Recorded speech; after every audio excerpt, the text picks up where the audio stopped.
Good evening, folks. It's Airfix and Chill. It must be Monday.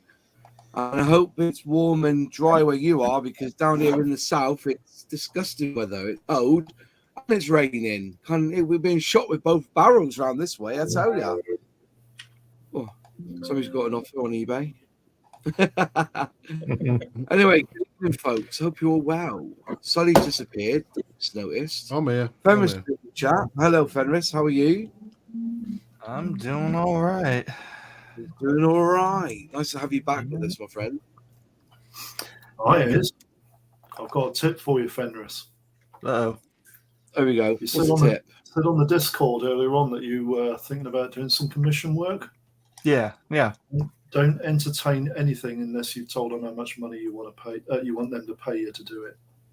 Yeah. That's pretty much the main conclusion I've come to. Yeah.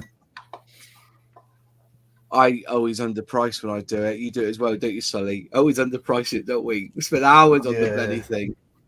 You know what? I think I did one, and it took me about 35 hours. I think it worked out. I charged them like £6 an hour, £5 an hour. Yeah. Right, you know.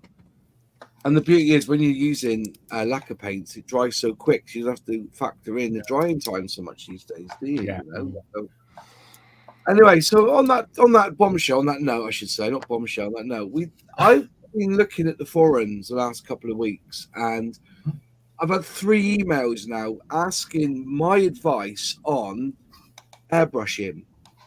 And I was wondering what setups we have and talk about the reasons why. I think on a lot of my videos, you'll notice I'm a Harder and Steenbeck airbrusher. I've got an Infinity, but I've also got the gallery airbrushes that they sent me to review. I also use a Fender airbrush, and I also use a Fender compressor. And would that be a good setup? A Fender? I would recommend a Fender, or Fender, I think it is, isn't it? Fender. But this was recommended to me by Jonathan Mock from the Interesting Modelling Company. The FE 183K, and they do this as a bundle with a compressor. I do not believe an expensive compressor will make you a better airbrusher. I seriously don't. I buy cheap and nasty compressors. I think you're the same, aren't you, Alex? You don't buy expensive compressors, do you? I have exactly the same compressor, Ross, the Fender. Yeah. Got a little tank on it. It's really quiet. Yeah. Fantastic Bit of kit. What about you, John? What do you use? Go ahead, John. No, John Alec. Talk to me. Oh. No, John Alec. John Alec, going to say. Yeah. What have you got, John Alec? Too many Johns. So you, Alec, right? I'm primarily an Iwata guy, so my main airbrush is this Iwata Eclipse. It's a 0.35, and this is sort of my workhorse. I have a couple others here. I have a Revolution and a Neo. The Neo I use primarily for metals, so I like to have an airbrush that this is the only airbrush that metals go through. And I primarily use the Revolution because it's got a 0.5 needle. I primarily use this for painting coats, right? So this is sort of like my car. This is sort of like my car airbrush. So for top coats and for the main coat, this is what I use. And then my fourth one is I have a Harder and Steenbeck Infinity CR. Oh, you got the chrome one. That's what it means. It's chrome, isn't it? The CR is chrome, exactly the same as mine. Yeah. So I just use this for I love this. I love this. I thought people were taking the piss. But once you've had one of these, I know people will say, oh, well, then they're crap. I'll go Iwata. Or is it Pasha, isn't it? It's the other one. Yeah. Or is it Devil Bliss or Devil Bliss? There's so many out there, but this is my air compressor. Exactly the same as ours, Alex. Yeah, it's Spray Gunner. Spray Gunner is the manufacturer. Yeah. I absolutely love this thing. It was maybe I think 125 or something. It's really quiet. The pressure control works great. It just sits right here, and it just works. It just works beautifully. So I love this. The monitor's unplugged. Hang on. Anyways, yeah. This is where he finds some bits that he's lost. Or accidentally unplugs his computer while he's. I'm back. Oh, I just found that. I just found that seat for that that bloody Airfix kit. Alex's house. Don't laugh. I bought a Sparmax compressor and airbrush. Is it worthwhile? Yeah. Yeah. Yeah. I've got a Sparmax compressor. I think I was going to say was when you just showed me yours there, John Alec, was I think they produce them and they rebadge them like a Hornby 3D printer. There is a whole bunch of compressors, both the tank and the tankless forms, that are the exact same, that are made out of one manufacturing house, and then they just rebrand them across. Celtic West. So with compressors, big and Celtic will know his onions here because I know the guy and he's shit hot with welding and stuff. With compressors, the bigger the tank, the better. The air is cooler, therefore less wet, and the tank gives a large reserve of air. The compressor can be filled and turned off very quiet. So yeah, you got that automatic on-off, haven't you? When you lose the pressure. Yeah, I kind of get that. I'm trying to think, what's the average? 10 litre? 5 litre? On it's 10 litre, isn't it? The average we see these days. I think that one's a 5 litre. I must say, I've got, I think it's 125 litre in my garage. Wow. And I had a 500 litre, like with a 2 horsepower compressor, like an old one. It made absolutely no difference whatsoever. I also have a direct, like tankless compressor. Makes no difference to the quality of the brushing. No, but I suppose with his cooler air, that would affect it, wouldn't it? I suppose. Well, I mean, if you've got a moisture trap, or then 2 moisture traps. I've also used a 5,000 psi nitrogen tank, big 5.5 foot thing, which is absolutely silent, obviously, which is great for spraying at night because obviously there's no sound. Yeah. But in terms of, and that's absolutely 100% dry. In terms of the actual finish it gives for us, the main thing is, if you don't get the like little specks of water, then you're good. So moisture trap I'd recommend, but otherwise you can get away with almost anything. Even those little, those handheld ones. You got one, Moss, haven't you? Yeah. Little handheld compressor. Yeah, loved it. Yeah. I take it with me. I use it. I and I've done demonstrations with it at the local model club. I think they're brilliant. I've got one with a little. I put a quick change hose fitting on it, so you don't have to hold it in your hand because that's the main thing is that it's heavy. Yeah. But if you just have it on a hose, it's fine.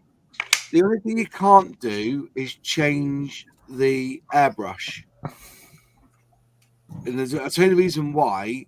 They constantly run. Because they're constantly running, they need to keep forcing air out. That's the problem with them. Because we were talking about this on diecast modeling, because a couple of them have got them, and they were trying to use or find a way of attaching a pipe to it. So you set it going and attach a pipe, but it doesn't turn off. Pardon? I've done it.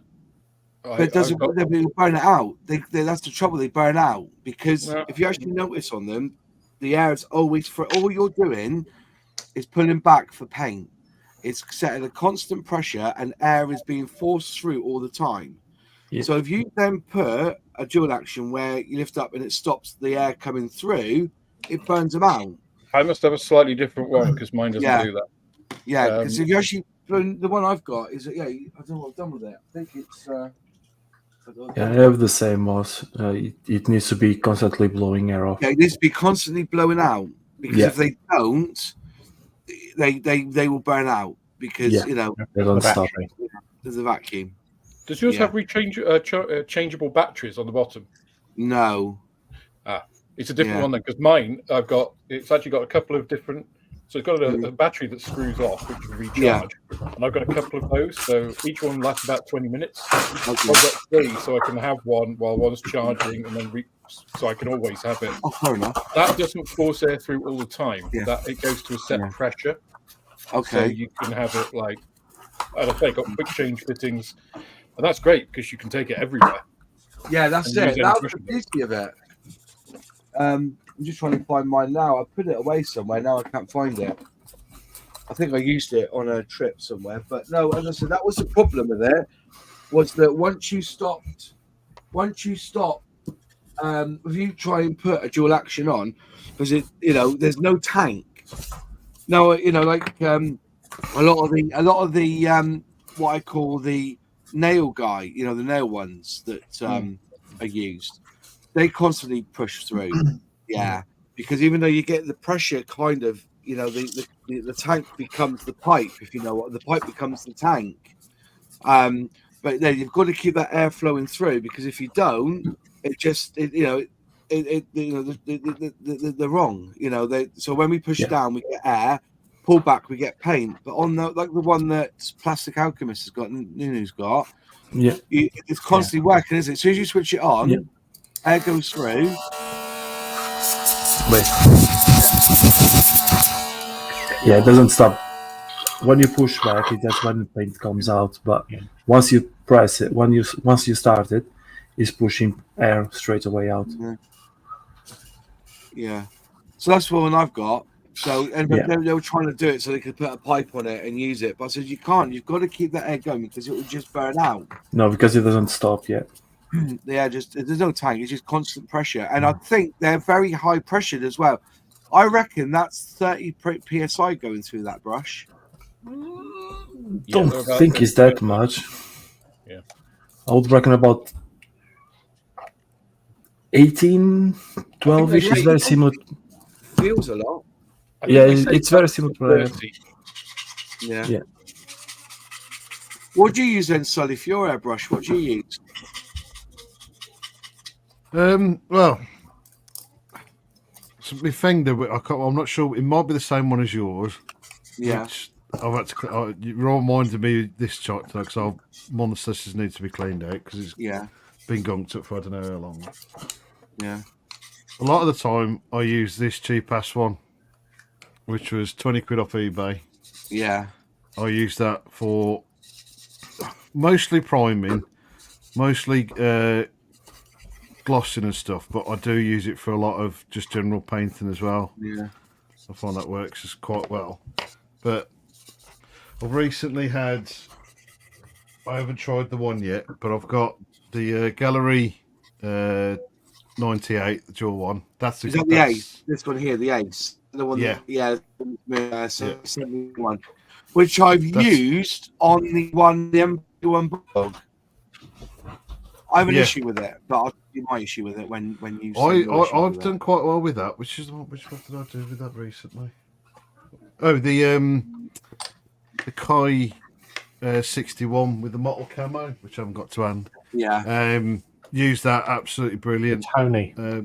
That's the one. Did really good with that one. Tony. Yeah. And which I haven't had a chance to use yet is the Mobius 3. Mobius is really good. Yeah. Is that the top one, is it? Yeah, top range one. It's the one they have. I got the... Which one do I got? I got the GAD 39, I believe. And I've used this thoroughly. Yes, I have the 98. And I've used this one thoroughly, and it's quite good. The only complaint I have about it is the weight and the ergonomics on the end. But I don't like the triggers. I don't like the triggers on any of them. The Mobius is a lot better. this one here it's like flicking a bean. Honestly, it's just there's no Well, result. No wonder you're doing it wrong, because if you flick it like that, it doesn't work.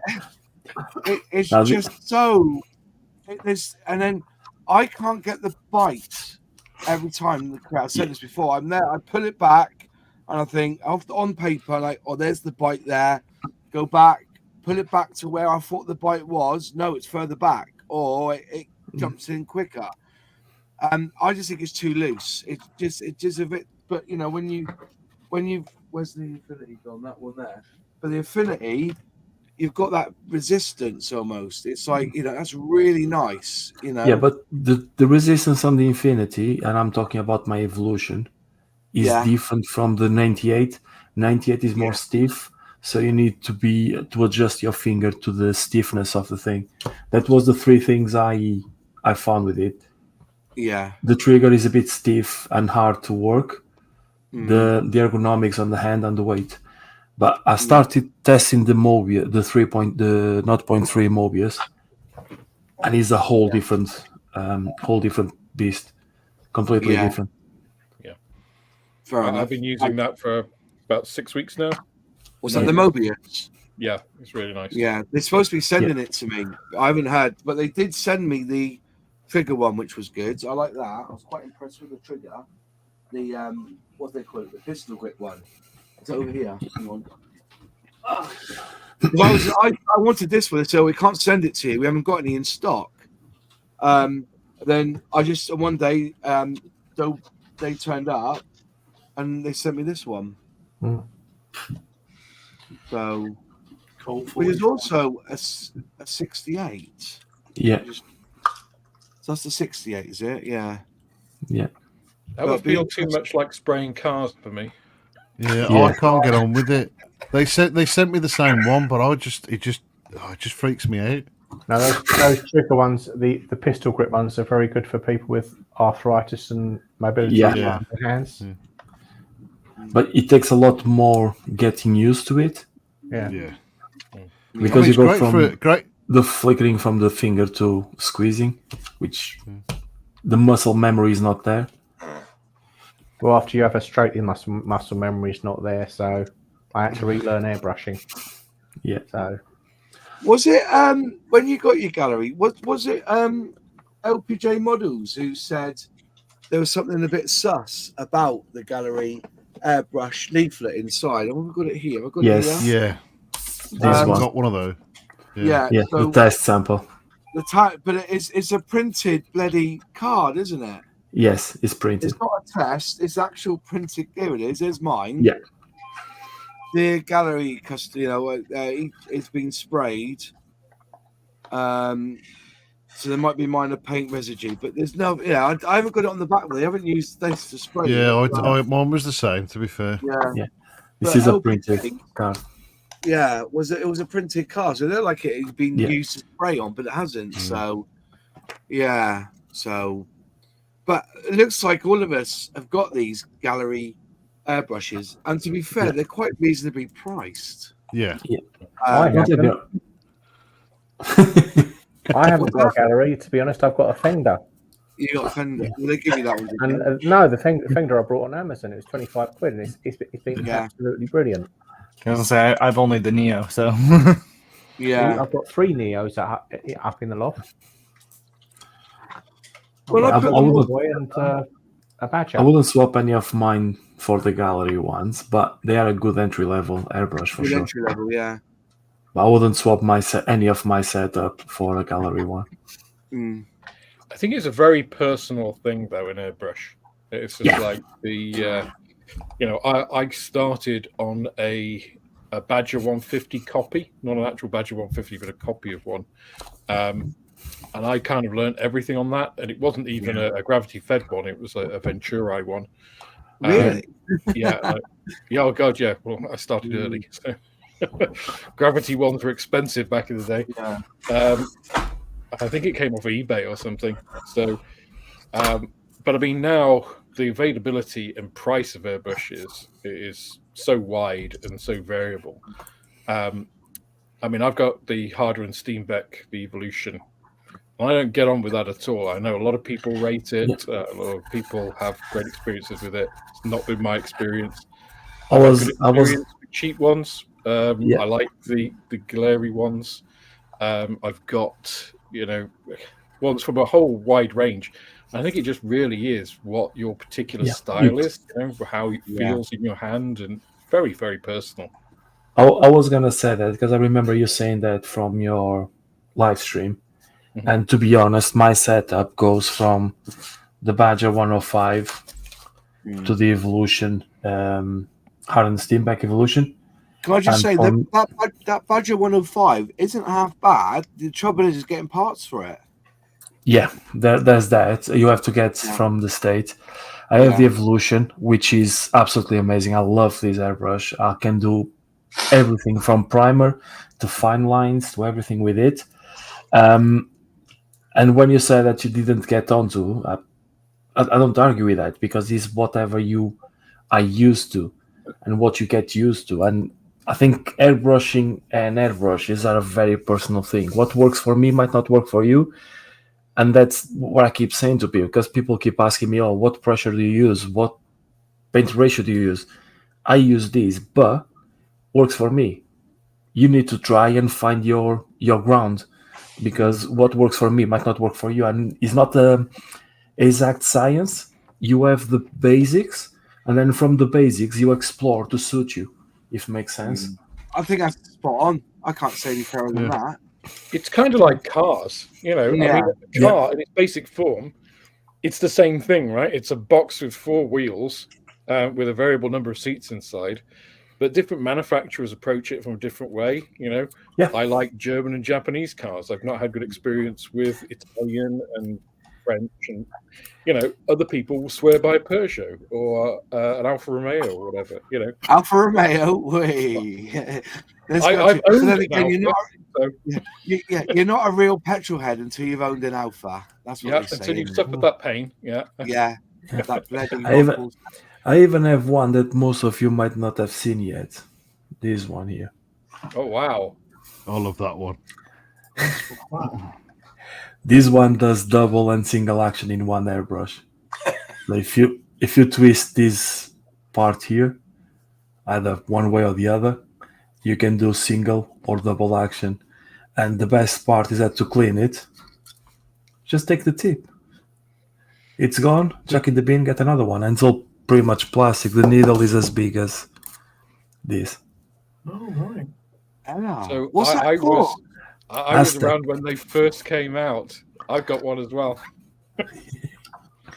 So let's get it straight. We talk about what is the difference between a single action, a double action, and a dual action? Now I'm letting it open here because I've got my theories on it, but put it out there. What's the difference between a single action, a double action, and a dual action? Well, the single action, you press to come out the paint.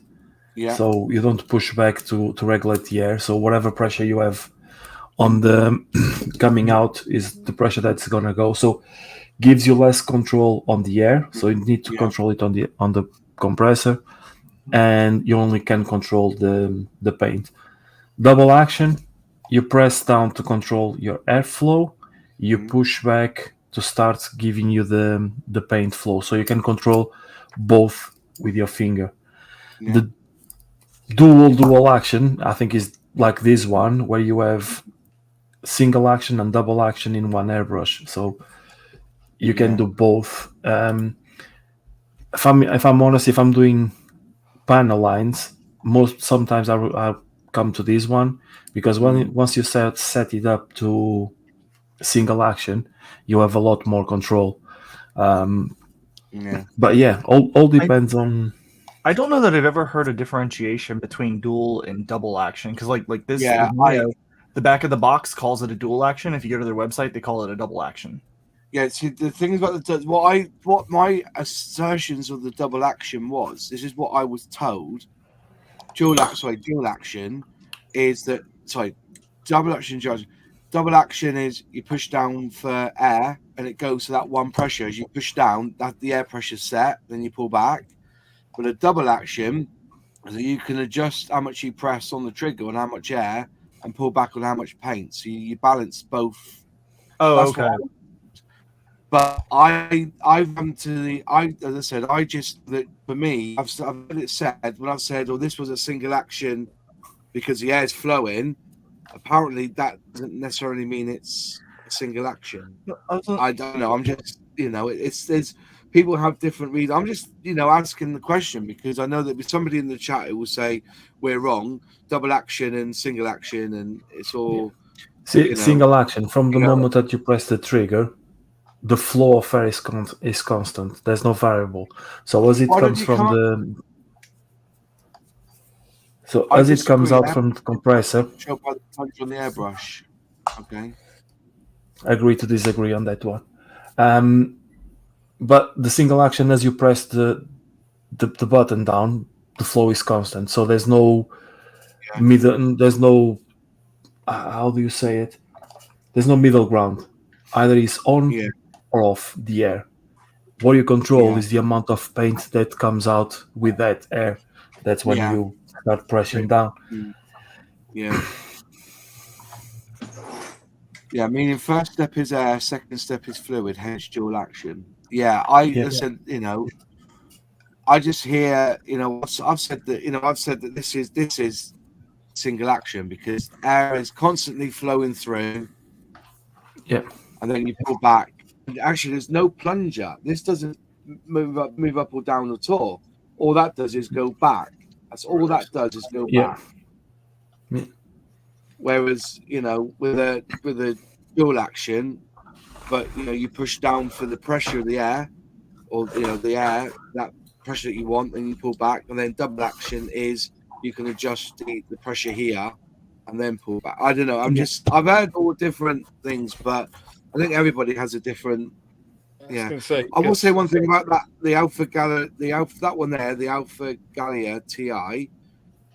I heard that was one of the first cars that run on dual fuel, petrol in the tank and diesel in the pickup truck. It's a beautiful looking car. Yeah, beautiful car. Yeah, and you get to admire it a lot as you're standing on the road when it doesn't move. Well, no, some of these premium cars, you admire them, they rust before your eyes. Lancias were like that. Yeah, Lancia Beta. I mean, the definition of single and dual action for most, if you go to like a craft or an art place, is that I'm just looking at Nigel's bit.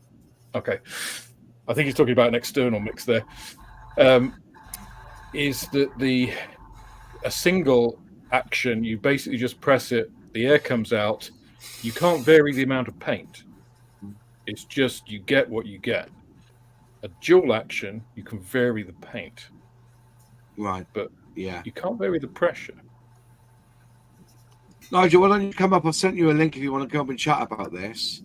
You put the old Badger was with the paint nozzle set at 30 degrees to the air nozzle was a single action. Yeah, but that's a single action external mix. So virtually all airbrushes these days are internal mixed. But if you think of the old Badgers, like used to have the paint nozzle and then the air bit coming in where you press, and the air would go across, and by the Venturi effect, it would pull the thing out. Yeah, like blowing a straw across, Yeah. That's a good show. Yeah, exactly. Fair enough. The old Badger. Great point. I like that. On my evolution, if I press lightly, I can use black backflow to mix paint in a cup. If I press harder, I get a full face of paint, a full face full of paint. Yeah. I don't like doing this backflow stuff. You shouldn't. It can damage the airbrush. It can, even with the seals, it can push paint up past the cup, and it can get into the mechanism. Yeah, I do that. That's I a good do that as question. well. Right. Yeah. I'm not one using an airbrush. I'm just wondering if it's cost effective, i.e., cost of paint cleaning kit compared to the normal paintbrush methods.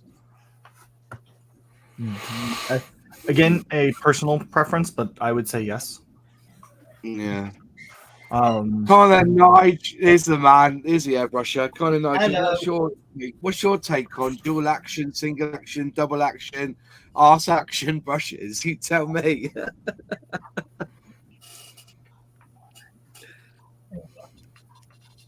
I've got it on there. Right, sorry, I still on YouTube then. I'm totally with Alex. Are you? Single action, I agree that your little one you've got with the air constantly going is single action because you just press it down and it works. You know, with a normal dual action airbrush, you push down, you just get air, you pull back, you get paint. Yeah. I believe dual action and double action, whatever you call it, is the same thing. Same thing. Okay. Yeah. yeah, I can't I've see how never they really can seen a solve difference. You can vary the air pressure for how much you press down. Unless some airbrushes have a knob on them, don't they, to adjust the air Wow. pressure. Yeah. You can keep the compressor at 30 and you can have 10 at the airbrush. Maybe that's what it is. But isn't that a Mac valve then? Do they call that a Mac valve? There's that little thing on the front, isn't it, where you can turn the air down? Yeah, there. That's the this is the Bart Sharp one. But You like that one, don't you? it's all right. I wouldn't use it to to try and do anything fine. But it's fantastic for priming and stuff. You chuck anything through it. It's really good. And the other thing is, like I said before, my little Iwata, one seal for the plunger was $14.99. A complete seal kit for this with the PTFE seal as well is $2.99. Yeah. Yeah. Yeah. That's the same issue I had with the Evolution. Is when I damaged the nozzle, the replacement nozzle was, I mean, and it's like 5 millimeters long if it's that. Yeah. But that was like £30 Yeah. delivered, and that, which is why I originally bought a Fender brush, because I thought I'm sure I can buy a cheaper airbrush in its entirety and spares and still be cheaper. And it works fine. I probably wouldn't do, scribble camouflage on a 1/72 AFE, but I'm not exactly doing that every day. No.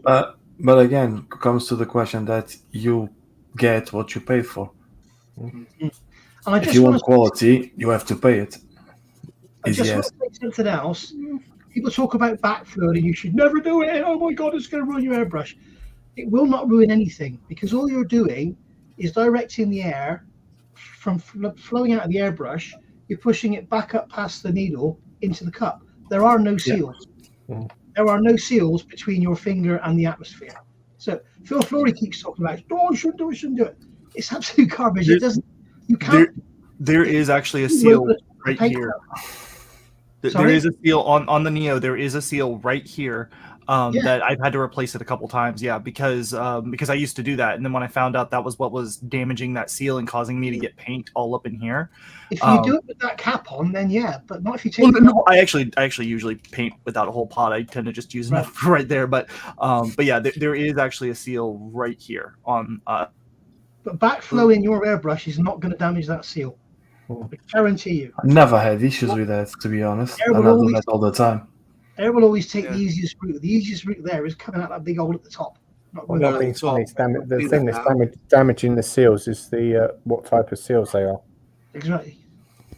With the airbrush, And also, the easiest way to damage it is by pulling your needle back out through it. Yeah, I push always forwards. I always go forwards. You push your needle direction of travel, don't you? So I always if you pull it back, because the needle is one of the places that you'll where all that paint dry, pull all that paint, and then you'll score it through. Yeah. I mean, I'm not careful with my airbrushes. I abuse them horribly. I backflow. I don't clean them. I let them dry out. I'm a horrible airbrush owner. I've never managed to get never managed to get paint back past the trigger. So. One of my Iwatas is over 12 years old, and I've never replaced a single part. I pull the needle out the back, I push it back through the front. If it's leaking, I push the needle into the nozzle to reseat it. It's like some people get so anal about airbrushing. It's like it's just a hole with a pin in it, you know. It's like Alex said. A hole. This one has been with me for 11 years now. A Badger 105 or 100G, 11 years, still going strong. One of my favorite airbrushes. Yeah, and I mean, like I've had this one for about 10 years now, so you know, and I've had to replace a couple parts on it a couple times, but yeah. All right. I think everyone is the same in this boat. We all have our idiosyncrasies when we do airbrushing. For instance, you know, I just whenever I use an airbrush, the last thing I do is push it through with some brush magic and leave a little bit of IPA in it. Oh, you know, that's what I've always done. Leave IPA in it, ready for next time I want to use it. Then I blow it through, blow the IPA through, and then start painting again. 0.3 small enough for most things. What are we talking here? Yeah, we're talking about needles. Yeah, but depending on the type of job that you want to do on the scale, 0.3 is achievable for most things. Yes. I think this is actually a 0.35, so it's a little bit bigger than that, and I found it to be perfectly fine for anything. Is that on the Neo? 0.35? Yep, not 0.35. Yep, 0.5, yeah.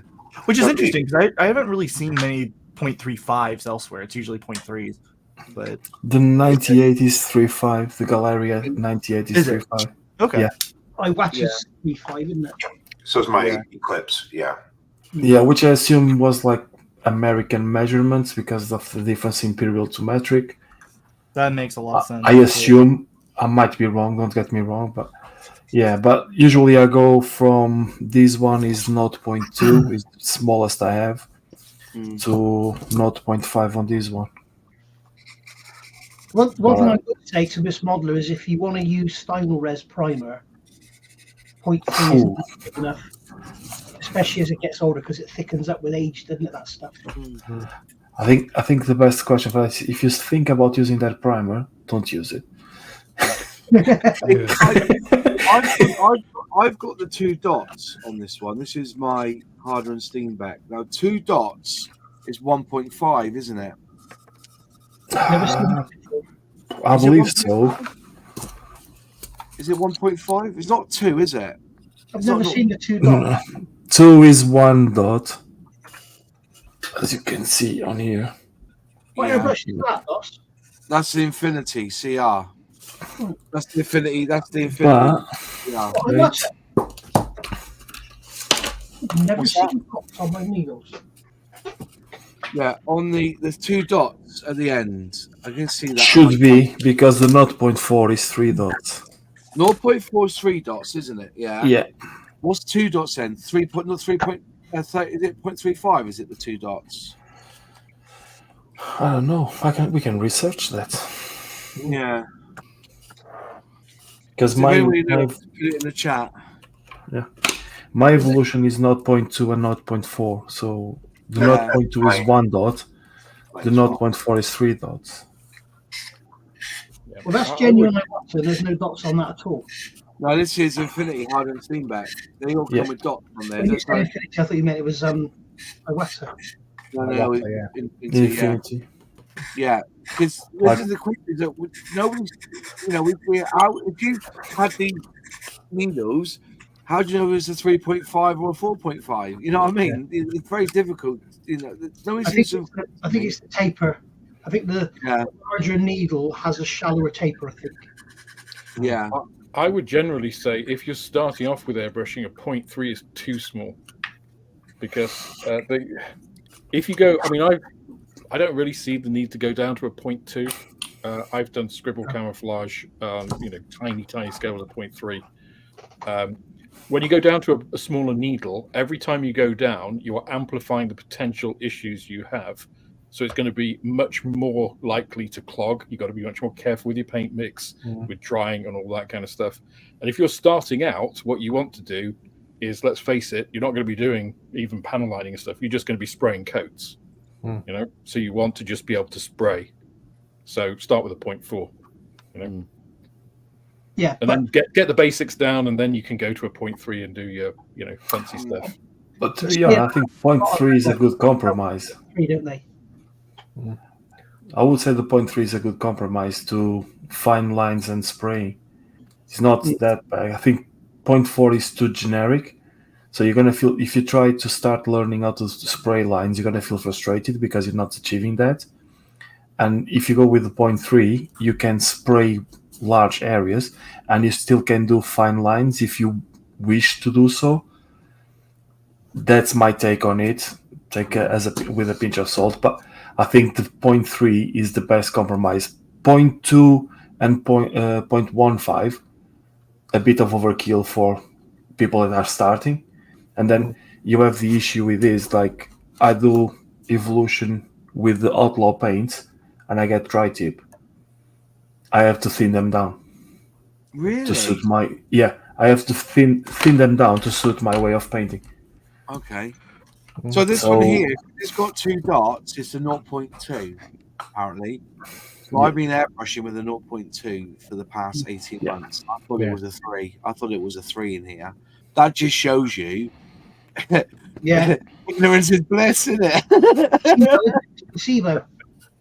It is. I thought it was a 3.5 in here, but apparently Harder and Steenbeck is 0.15.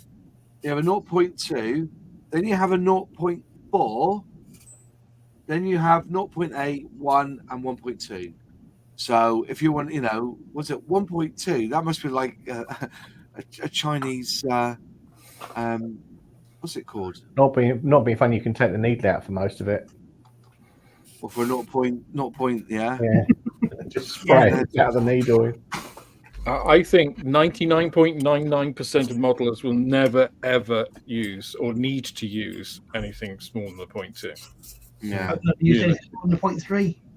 Unless you're speaking. I think 99.9 probably don't need to use anything less than a 0.3.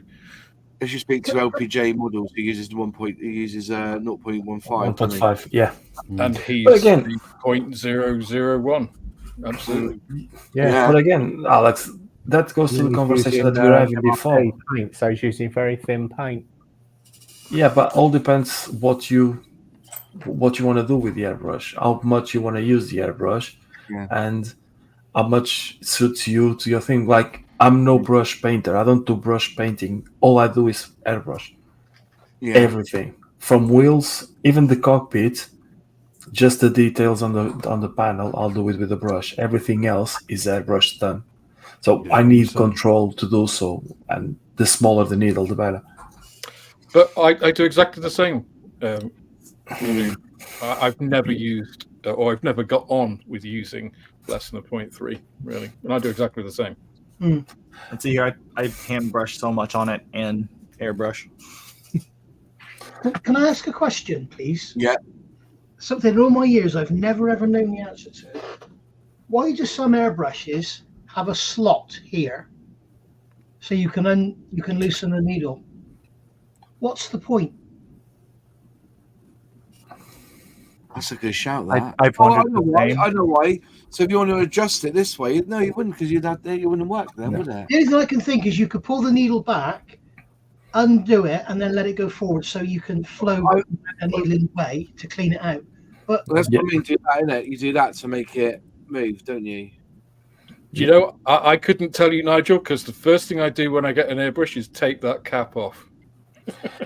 Can someone tell John that he's on mute? I don't spray with that back thing on. No. You not even to adjust it, like here, because I use this quite a lot to change the how much pullback. The backstop. Yeah. Backstop. I use that all the time. I do. That's great for doing like mottled camo on a German aircraft. Yeah. Just come back the same every time. No, I've always done that by hand. I've never known what that bloody slot is for. It's like, what's the point? Aesthetics. So so you can pull the needle back, undo it, and then when you let your trigger forward, you can blow thinners through. But then why not just hold the needle back and put the thinners through? So if you it cleans the needle. So I use it all the time. So you press down, and this allows you to just get in there with your finger. And what you do is you pull it back. You don't loosen it. You're manually doing it, and it cleans. Yeah, it's supposed to clean the stuff. I do it. It seems to help. But if you just take that entire piece off the back, you get access straight away. That's true. Yeah. Are you talking about? Yeah, that's how I use it. Yeah. John? I'm sorry? Are you talking about clearing blockages whilst you're spraying? Yep. Yeah, exactly. Yeah. Right. Well, don't use Vallejo paint then.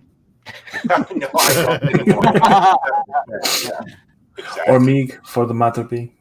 Or Hataka. Yeah. Or AK 3rd generation. AK. Yeah.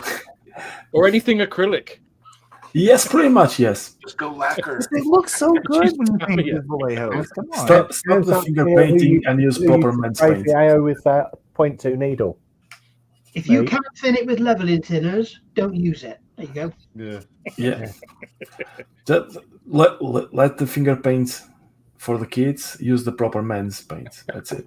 That's a skill problem more than anything, in my Which opinion. took a bit of a different direction. No, but again, it's all about what you can achieve from the paint. I have people that swear by Vallejo and they say amazing paints. I have no problems with it, no clogging tip, no nothing, flow absolutely perfect. Yep, I can't get on with it. That's my case. With especially if you use, I know I talk about the airbrush thinner a lot, but this does have both a leveling agent and a flow improver in it, in addition to just being a thinner, and it helps so much with the with all of the problems that everybody says about Vallejo. Never have had any of those issues. The only you can spray years Vallejo of airbrushing fine, and the same with AK and the others. It's how much effort you put into it, and I guess it depends. Like Nunu said, what do you want to do with your paint? I mean, I kind of struggled because I started with enamels when I was painting, and then went to acrylics, and I learned everything myself. So I went through all of those, hard-learned lessons. But the thing is now, I mean, I use almost exclusively Outlaw because it's just so easy. I don't have to faff about in the same way. So yeah, you can make all of these things work, but Tamiya's really easy to spray. Outlaw's even easier to spray. So it's like, yeah, I can spray with Hataka and Vallejo and stuff, but I'm just too lazy now.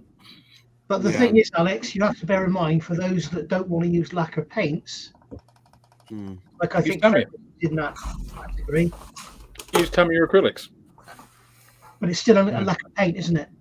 Not Tamiya. It's a hybrid. Tamiya is a hybrid. Yeah, but it's alcohol. It's not. They call it a lacquer acrylic, don't they? An acrylic that No, has LP is lacquer. LP is lacquer paint, but the XF and the X is acrylic. Yeah, it's acrylic with alcohol in it. It has a high alcohol content in the solvent. I think it's AK Real Color. That's the acrylic lacquer. Yes. The AK Real Color is the one I think. Yeah, and they're also in bottles.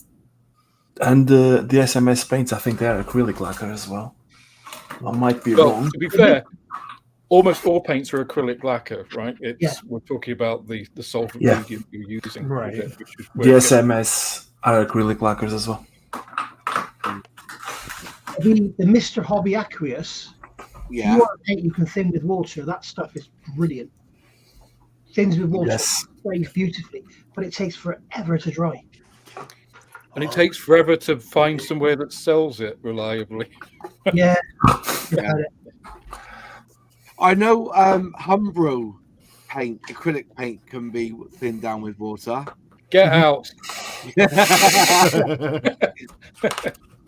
I know somebody who uses Humbro paint to an airbrush. Yeah. Dale can be used.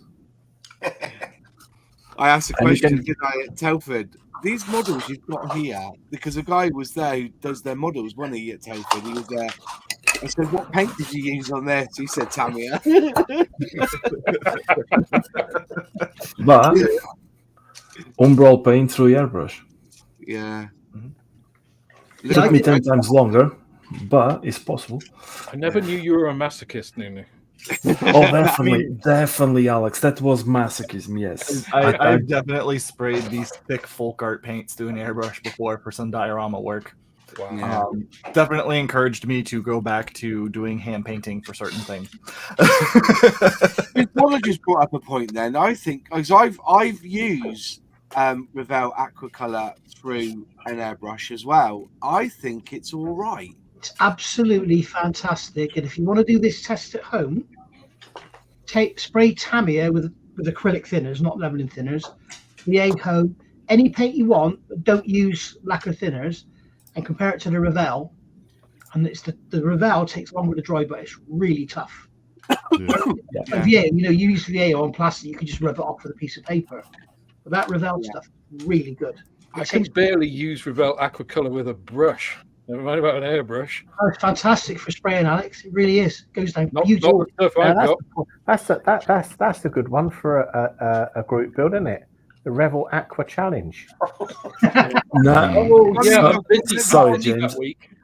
I will have to go under the bed and dig all the things from under the bed. No, mate. Let them be there. I know. I have jury duty that week. Are we sure that it's not like some of us have Revell Aquacolor from Revell Germany and others from Revell USA? Because that might be the. They're the same. Regardless, Ferris, they are all under the bed in a box. They are there for the past 10 years. Have you got one there, Ferris, from the USA? Yeah, they're not in a square box, are they? No. I was mainly just making a joke about Revell USA and Revell Germany. I know that they're now back under the same umbrella company, but they were so separated for so long. I was just low-reaching fruit of a joke. But as I said, the only trouble is that the only place I can get Revell Aquacolor in good quantities, even though I have to mix it for the color that I want, is Hobbycraft, because they've got the full range in store, including their enamels now. I noticed.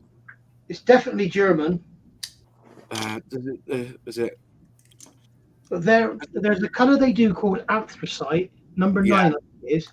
For colors, it is absolutely perfect. You can thin it with an inch of its life, and you can brush it on, and the capillary takes it into the wheel rim. Yeah. It's absolutely wonderful.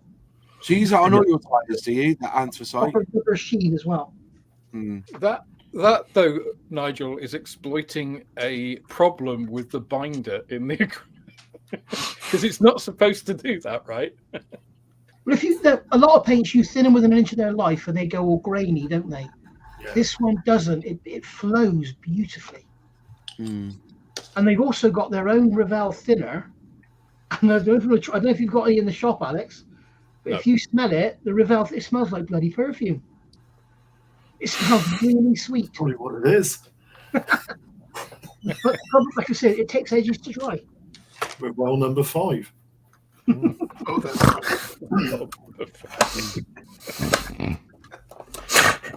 That's a good paint. Yes, I like that one. Yeah.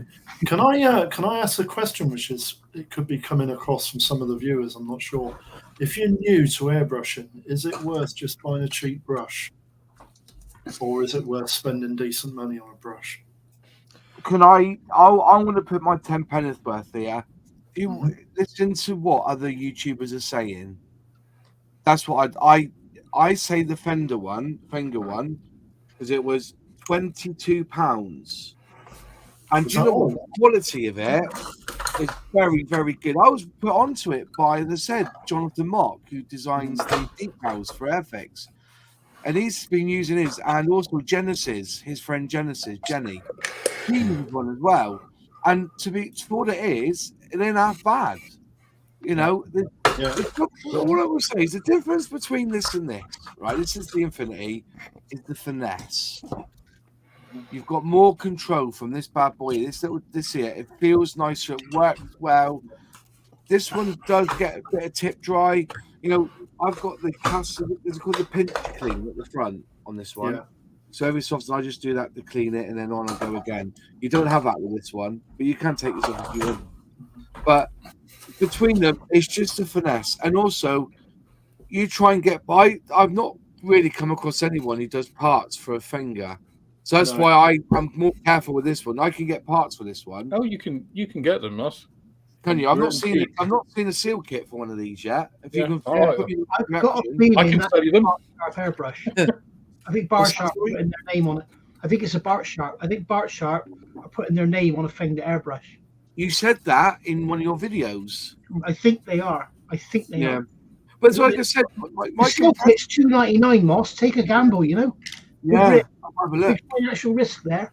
Yeah. And if it I got work, 3 needles, 3 tips, and seals. It was a tenner. Yeah.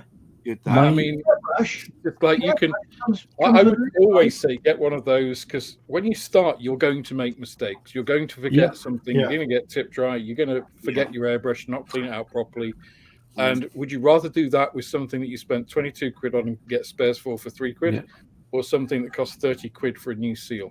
Yeah. And not only that, Alex, some people go enthusiastic to airbrush, but when they realize that they have to clean it by the end, take needle and all the things, people get motivated and they go, nah, go back to brush painting. Yeah. If that happens, it's preferable to spend only 20 quid to see if you like it and get like a can of a rattle can of air and all those things, and see if it is for you. If you like it, if you have the disponibility to do so, and if you like it, then yes, start upgrading the airbrush for better results and all that things. But definitely a 20 quid airbrush from eBay will be more than enough for you to start with. Yeah. Well, I tell you what I did with mine. I vaguely ballsed out. I think it was about 100 quid. Compressor and 2 airbrushes. One was one of them nasty plasticky type ones, but the other one was very much similar to that one. Now again, this one's another 20 quid one I picked up, and for donkeys I used that. And I personally think, you know, you don't. I was sitting there new with this the other week, didn't I? I don't think that's fine to me. With a bit of playing around, I had 2. Because I bought another one. I had one that was always a 0.2 or 3, and a 5, which that was my basing sort of stuff like primers and whatnot. And I'll still swear by the cheap-ass one. And the funny thing is, my Fender as well. Right now, at the moment, I've lost the cap for this, so I need to replace it. But the needle I used for this one was 3 quid off eBay. So I didn't even bother buying an expensive upgrade for it and some cheap O-rings, because I think I done some of those in. Well, this one here, this is the bottom. So one thing or something call it. But that thing there, it's got the adjustable air on the bottom there. It comes with 2 quick release adapters, an air hose, 3 different size paint cups, a 0.2, a 0.3, a 0.3, and a 0.5 needle and nozzle, a water filter, and it all comes in a box, and it's 50 quid. Yeah. You know, I gave mine away. Yeah, you could get the Fender tank compressor. Sorry, Nigel. So I finished. Oh, sorry. I was going to say you can get the Fender tanked airbrush compressor. Sorry, with the airbrush, it's like less than 100 quid, and it's exactly the same. You get 3 different needles. You get. They even give you some inks to like practice with to start with and stuff. Yeah, but it's just like, and the thing is, if you upgrade, say you love it and you get on famously with it, and you think, well, I need better, you can buy another one. But you've still got that, and it's not going anywhere. And if you've got some rough paint, or you want to spray metallics, or you want to use something for basing, with craft paint, use it for that. You're never going to not have it, so it's not wasted money, even if you do upgrade. The other thing I would say, I recently bent the nozzle on my Iwata, and a new nozzle was 55 quid, and I found I could get a new Iwata for 60. From Asia, so I bought a new Iwata, and it's nothing like as good as my old one. All right, interesting. So I've looked at it, and I've got a feeling the drilling in the nozzle is slightly off center. But it has paint. When you get paint build up on the tip here, and it sprays. I get that with it. I have to thin paint much more than I normally would to spray with it, and it's a genuine Iwata, but it's just not as good. The the feeling I have with airbrushes is like when you change shoes, you are comfortable in that pair of old shoes, and all of a sudden you have to change for a new pair of shoes. And the first times they are uncomfy, and you're like, I don't know. But once you start getting on with it, they start getting comfortable, and you adapt to them again, and you are good to go. Exactly. And I think airbrushes is the same. I change a lot. The very same thing. That the more important thing is just getting used to the idiosyncrasies of your brush. I was spoiled because all my Badger airbrushes, I got them on a discount. So all of them are returns from Chesto from 10 years ago when I started. So the company I work for works with Chesto, and whenever they got damaged box being returned or whatever, the airbrush is perfectly fine, but the box can be sold. So they will doing cost price. So I got all my Badger ones at cost price, and I got spoiled, to be honest, because when I pick now a 20 quid airbrush, I can notice the difference straight away, and I don't get on with it. That's why I got the Arden Steenbeck, the Evolution, because it's closer to the Badger than anything else, if not better than the Badger, to be honest. Mm-hmm. But again, is what you get used to, and like Sully, he gets used to those kind of airbrushes, and nothing wrong with it. If he gets used, if he works along, it is what it is. Doesn't need to be a 200 pounds airbrush to be good. All depends on who is working with it. You younger guys, you don't know how good you've got it, because I can tell you when I was sort of 18, 20 years old and I thought about airbrushing, they were hundreds of pounds. I can remember spending an absolute bloody Badger single action thing I had that was like that. Like Alex said, it cost a fortune. Yeah. And do you know what? Still got it. That came with it. I've still got it, and I keep watching. Pushed it aside and it venturied the paint out through. Oh, what a ass they were.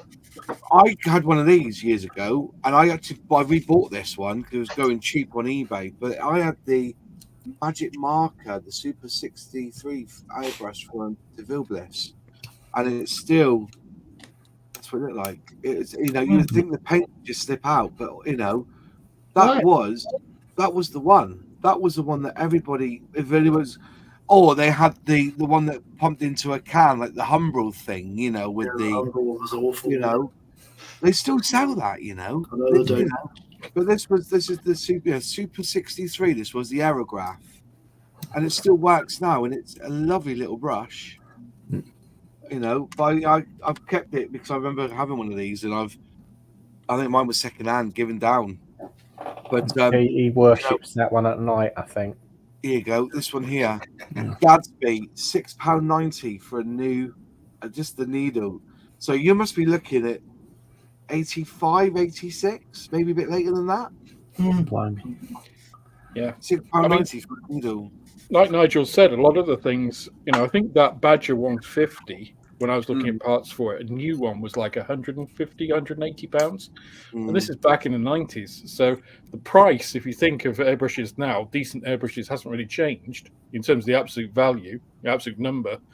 But inflation-wise, they're vastly cheaper now because 150 pounds, 30 years ago was a lot. Yeah. That's a good question here, lads. Ryan said, question. Why would I spend up £200 on an airbrush when you can get a cheap one? What's the difference? Once you start working with a £200 airbrush, if you know what you're doing, you're gonna notice the difference, Ryan. That's all I can tell you.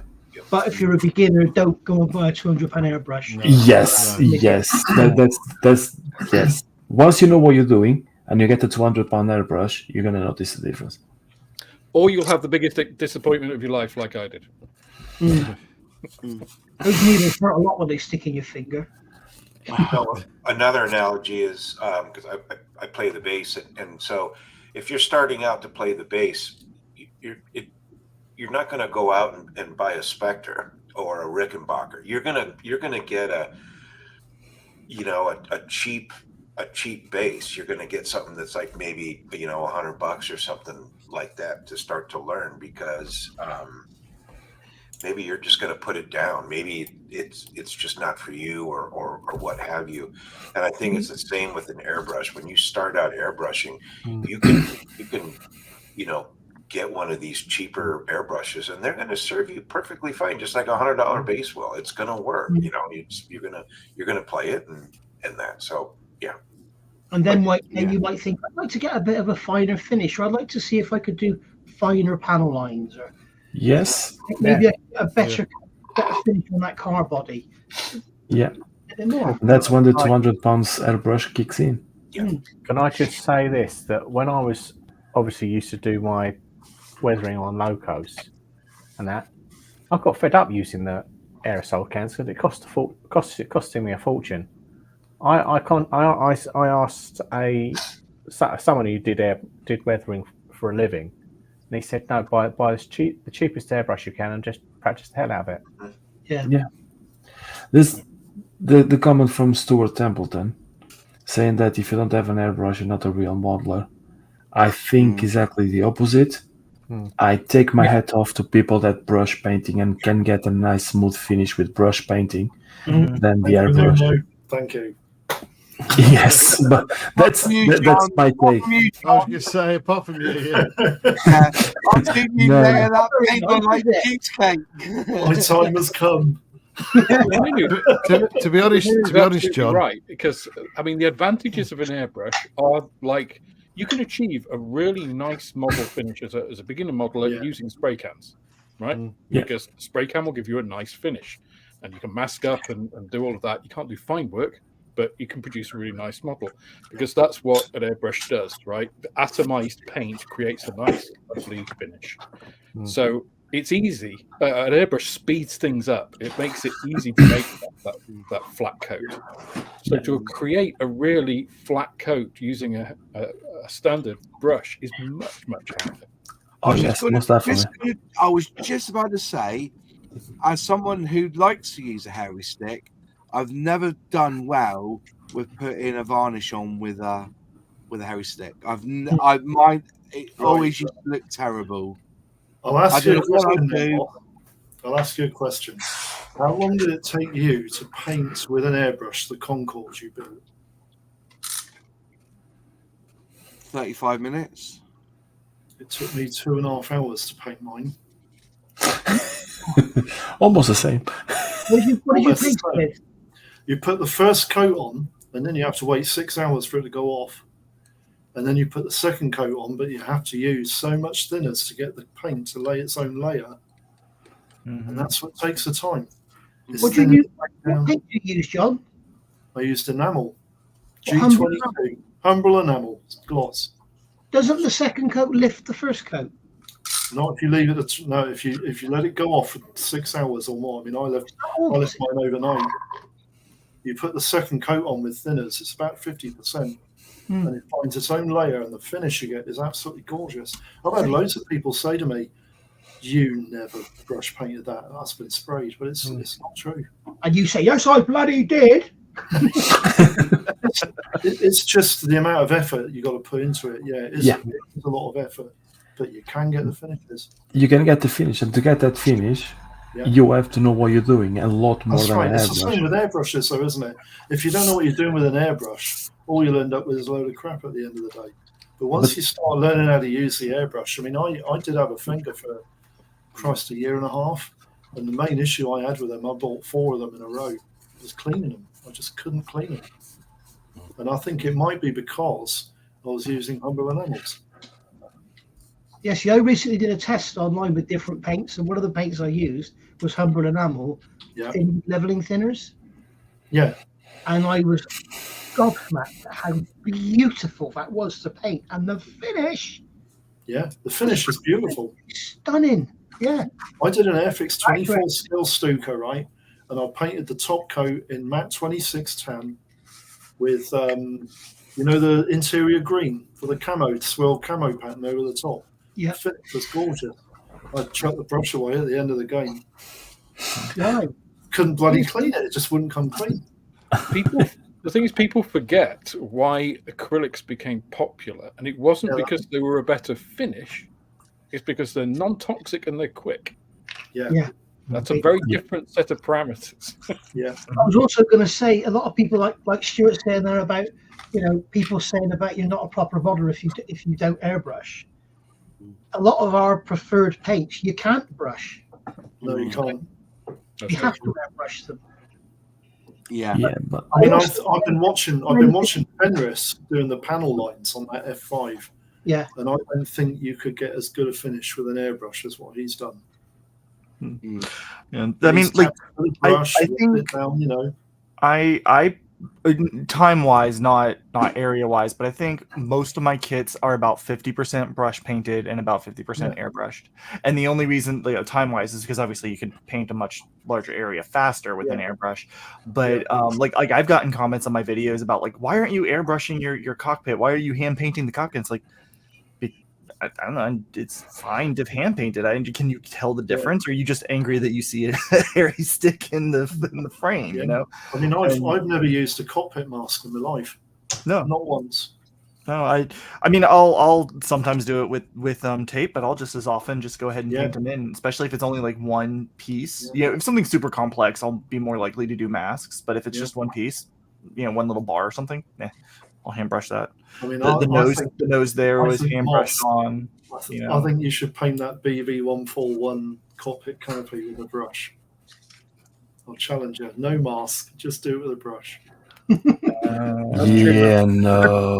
The satisfaction you'll get at the end after honestly though, actually, an hour, I can see that working if you just slather the whole thing in the paint and then use the toothpick to clean it up afterwards. That might be easier.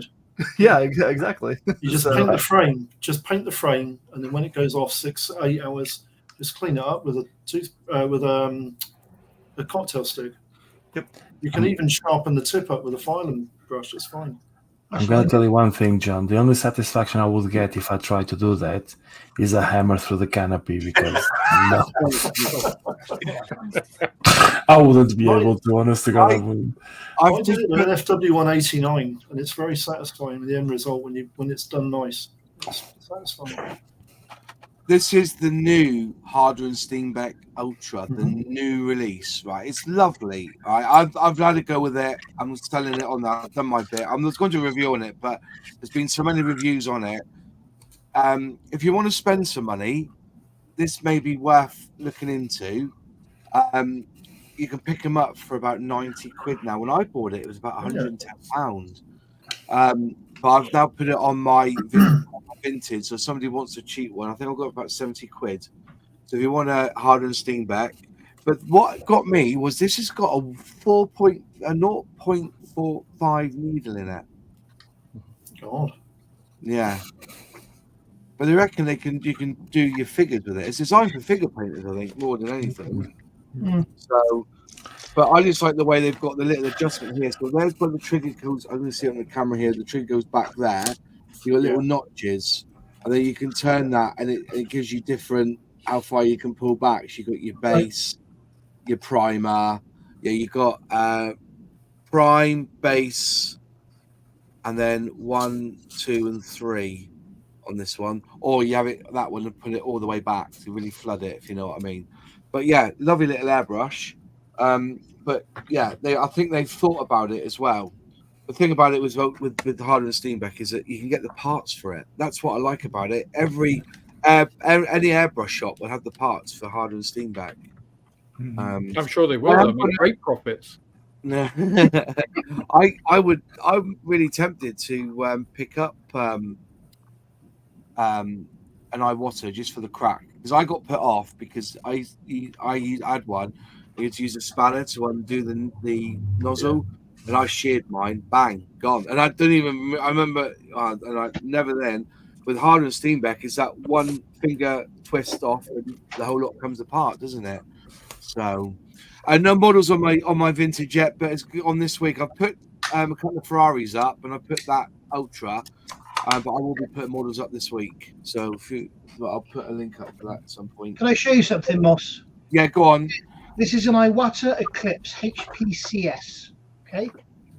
This is my special airbrush I use for car bodies. Yeah. So it gets kept in its box. I've unscrewed the end. Okay. And there's the tip. No spanner. No spanner. That's what you're worried about with snapping the tip, wasn't it? Yeah. The tip sits in a little brass ferrule. Mm. The tip sits in a little brass ferrule that's on a taper that you just push in. So when you want to take the tip out and wash it out or blow it through, you don't need a spanner. If you want to take it out, you need a spanner to take it out of the brass ferrule, but there's no need to. Right. That's what I did, and I remember just shearing it right off. I don't know how you've managed that because I've never broken one. I've sheared the one of my Neo once, and it's, you know, if you tighten it too much at the end there, but that one usually just use the wrench to start it, and then I can unscrew by hand, rescrew in by hand, and just that tiny little tighten with the wrench. But yeah, if you just very careful, it'd be interesting to get out. But yeah.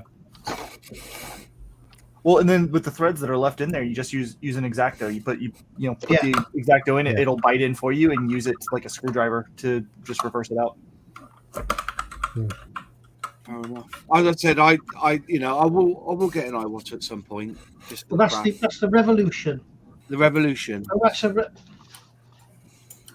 it's Iwatta Eclipse HPCS. Eclipse. My other one, the little one, that one you have to use a spanner, and that's the Revolution. Yeah, don't get the Revolution. Yeah. And that's not a bad price, is it? 100 and that's interesting. Amazon's got them for £155. HPCS. Yeah. There's one here for £159, and it comes with a Fenga air hose. Wow, there you go. Oh, one other thing is that I assume everybody got the same. The quick release on the bottom. I've got some of that PTFE tape, plumber's tape, quick does everything, and then I use that, and then it's gonna here. Come on. Extra long hoses, and that just sits, and so easy flick and flip. So that's something else. Is a good tip to have, is to get them as well. So that's another one, and maybe this is just going back to the fact that I only have a single airbrush, but I've never felt the need for it. But again, personal preferences, right? Yeah. I think we need to set up a fund, a GoFundMe, to get Fenris a couple of extra airbrushes. If you've got an old airbrush, it's like, in the raggy dough bin, and you want to donate it to Fenris, send it to me, and I'll make sure it gets sent to him. All right. Everybody sends their Humbrol and their Badger ones that uses a can to him. People on about these. It's amazing. Car in the siphon bottles.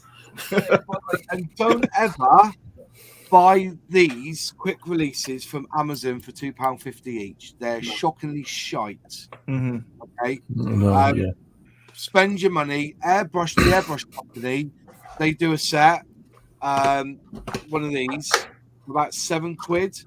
And if you pay attention, you get one with the Mac valve on it. But I got rid of the Mac valve on here. It's annoying me. Because also with the Mac valve, you can't tell how the pressure is. I like looking at the pressure on my dial, and you can't do that with a Mac valve. Sometimes you start spraying, thinking, "Why is there no paint coming out?" And you're like, "Oh, and then you realise it's the Mac valve's being knocked and everything." So, but always buy good ones. Don't buy the £2, £3 ones from eBay. Spend £7 or £8 to buy a set. I've got the cheap ones that came with the bar shop, and they're absolutely fine. Yeah.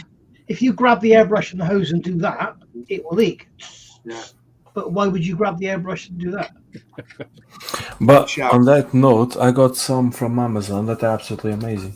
I used to have that problem that they would leak if you twist it, and I always have the airbrush on my desk sitting on the holder, and if the hose would touch the desk, it would start leaking. Although I got now new ones from Amazon, but they are more than £2.50, which is these ones with the red thing, and they're absolutely amazing. Okay. They go on, and there's no issue with them at all. No, I was just saying that I've bought cheap before, and I've gone to use the airbrush, and the compressor's always going. I'm thinking, what, it's leaking. I'm always and I'm putting some PTFE tape around the male bit before you screw it in because of that extra seal. So, Again, it's the same. It's the same as this whole airbrushing subject, Ross. It's like someone goes and buys a cheap airbrush, and it's got a dodgy one. They're using bloody Humber acrylics paint, thinning them with water. Yeah. They've got a bloody can for their compressor. Mm. They can't get on with it, and they think they can airbrush. They probably can. It's just their equipment's a load of crap. Mm-hmm. Exactly. Yeah. You know, that's the trouble with buying cheap all the time. I always try to buy the best they can afford. Buy cheap, buy twice. That's what they say. Yeah, that's right. You're right. I knew somebody who said I couldn't afford to buy an airbrush. So when I looked at his stash, he had like about 200 models in there. I said, well, you know, forget buying models. Use that money and save it up. And honestly, for 120 quid, you know, you can look on Amazon now, 120 quid, you can buy a compressor with a tank and a cheap airbrush they throw in. I wouldn't do that if I was you. I would consider buying a Finger compressor and then buy the airbrush separate. Then you can get what you want then. But you can buy some of them come with like cheapo paints and everything, don't they? You know, on Amazon. Mm-hmm. Yeah. But as I said, you know, it's once you start using an airbrush, you will develop your own style technique, and you'll find that there are some airbrushes you prefer to use over others. Yep. And then when you get to the point where I know somebody who's got 5 infinities with every single, he's got you know, different needle sizes, cup sizes, and whether he's got marked up primer, gloss, matte, enamel, you know, he's got them all mixed up, you know, so each brush he's used, he's got one brush that he only uses enamel for. I think that's a 0.4, you know. So you know, you don't want to mix and match, you know, and also I don't care what anyone says, if you start spraying enamel, they are a nightmare to clean off. They really are. Yeah, people say they're not. I struggle to clean mine, especially I'm using pieces.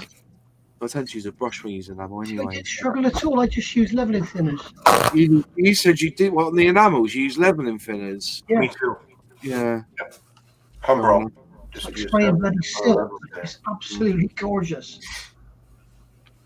Yeah. Go to back shop. The other thing is, I was going to say, to use John's analogy, you know, of the John Alex, that is, of the guitar stuff. It's just like a lot of people think that buying all the expensive kit at the beginning is going to make them, you know, like if you buy, you know, a vintage Fender Strat and, you know, the best strings and plectrum and stuff, it's not going to make you Jimi Hendrix. You need to put the time in to actually develop the skills. So, you know, it doesn't matter whether you buy cheap or whether you buy mid or whether you buy expensive, you still actually have to put the time in and practice and, you know, spend a bit of time learning how to thin paints, learning how your airbrush actually works, you know, take it apart, put it back together, clean it, you know, because without those basic skills, you can't build on top of it if you don't have any basic skills to start with.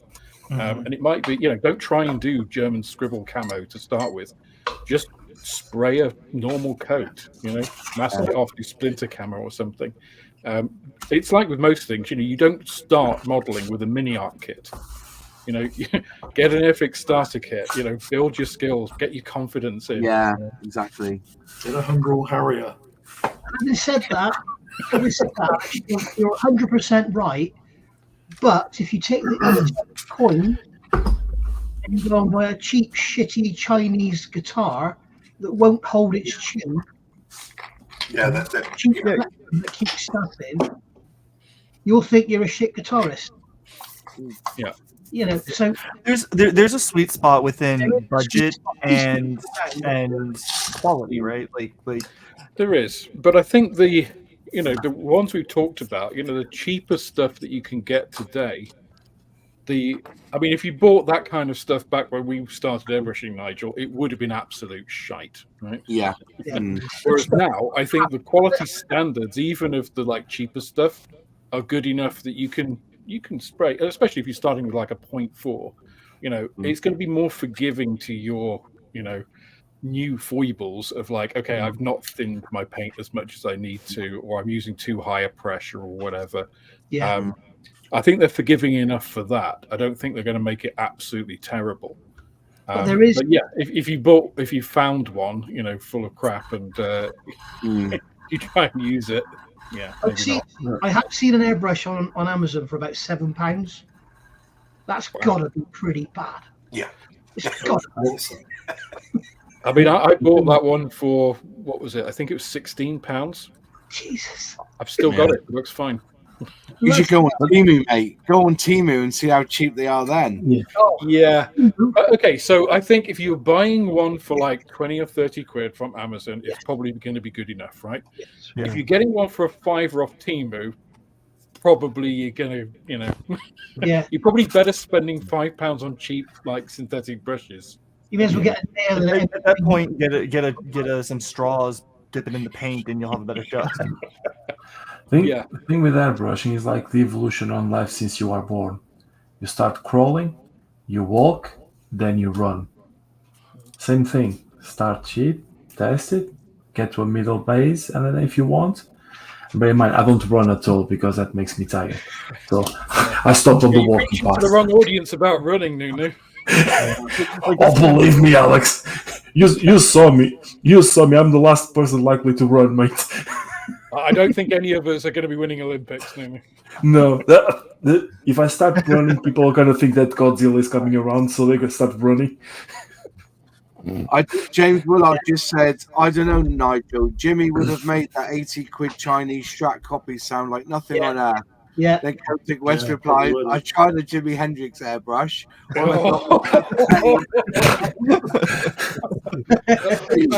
Boom! Did they try it left-handed though? That's it. Or playing it behind their back. Just turn it upside down, James. Did Timo do an electric guitar? I don't know. I'll tell you what they do. I'll tell you what Temu do is a scale model kit of the SpaceX Dragon rocket, whatever it's called, the Dragon capsule. The Chengdu D1 or something it's called, isn't it? Oh yeah. It's absolutely accurate. It burns up the first time you launch it. Yeah, that's right. Yep. Starship, that's the one. Starship. That was what I'm trying to get me around. Yeah, but no, I'm not gonna lie. I'm been on Temu. I bought the drone this week. There was a drone on there for 15 quid. Drone. I was gonna go over next door's garden and never come back in it. Have you seen the Temu Lego? No. Yeah. That Titanic is like 800 quid on Lego, and Temu have absolutely copied it brick for brick. Apparently, you can use the Lego instructions to build it, and it's £100. Is that it? No, that's a Temu one. Brilliant. Honestly, but the trouble is that it's not like Lego. I when I got it, I was like, oh, it's Lego, but I don't think you can see the size. It's tiny Lego. Oh right. Oh yeah. Really I've been seeing more and more of those coming up lately. Like It's 48 scale Lego. It's scale model Lego. Yeah. I'm not joking. They do micro bricks and mini bricks, don't they? Yeah, exactly. Yeah. And there's all your plates and everything. Yeah. Does it come with an airbrush? Just say to Ryan, a 45 quid airbrush on Amazon is probably very good. Yes. Yeah, as long as it's not Humbrol. Yeah. I'm not going to lie. Like we've said to you, that Fender one, I put a link in the chat for you guys. That Fender one for £31, it's 31 quid. Comes with 3 different needles. Just use what comes in it. I haven't changed a needle on this one. I've just kept the one that came with it. Mm-hmm. And you will and just learn with it. Get yourself some. The thing with Brian is that he already have a Fender. The advice I have for him is practice, and then start upgrading. That's the only thing. Yeah. Because Ryan is on my personal Discord and he's been sharing his stuff with us. And again, my personal advice for him has been always the same. Practice with the Fender, get used to it, get good with it, and then start moving forward. Yeah. Can I just say something else? With guitaring, isn't it? You should play till your fingers bleed. Yeah. Yeah. And whatever you do, don't practice on a piece of paper.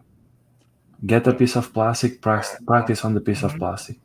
Because the results you're going to get on the piece of paper are completely different from the piece of plastic. Yes. And partially because the paper is going to wick the paint and stuff like that. The paint just isn't going to behave the same way once it fans. Or use a bit of plaster card.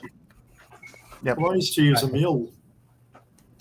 It was an old Matchbox 16. I used to paint that. Oh God, it must have had about 40 different layers. What were you going to say, Nigel? You wanted to say something. I'd just like to say, and please feel free, anyone here, to disagree with me, but I would like to say, if you are new to airbrushing, don't listen to all the rubbish people tell you about. You must mix your paint in a pot. You must mix it 70-30.